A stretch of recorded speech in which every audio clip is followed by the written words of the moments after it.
Ciao, grazie. Bene. A dopo.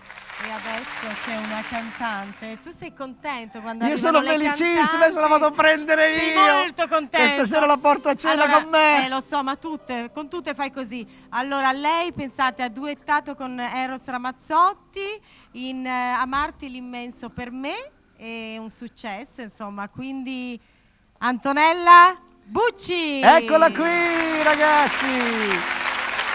Che regalo per i nostri amici di Mille Voci. Che ragazze. Grazie Che... a voi. Sì. Bene, oltretutto è al quarto album, sai? Ah sì, sì, la conosco.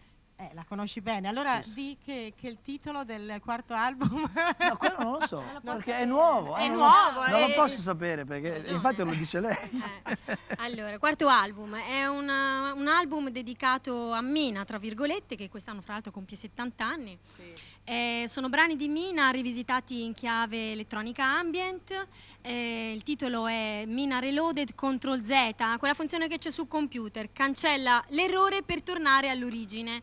Diciamo che non è un modo di emulare Mina, perché insomma non mi permetterei mai, oltre al duetto insomma, che avevo fatto con Eros, vi dedico una canzone che fra l'altro uscirà su tutta la piattaforma digitale, su iTunes, Nokia e tutti i format digitali che ci sono in giro.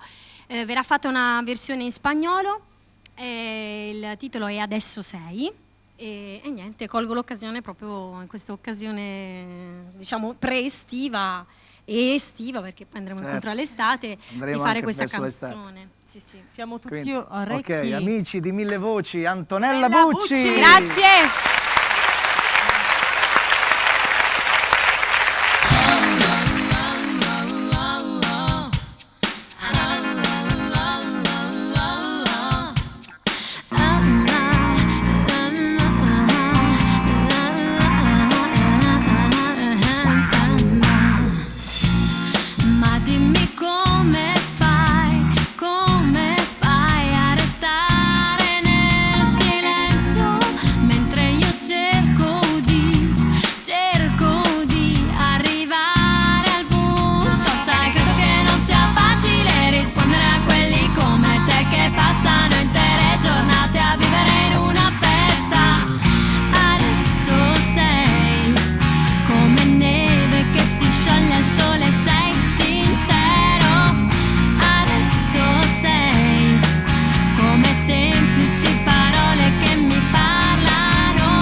Sempre quel che sento mentre tu cerchi di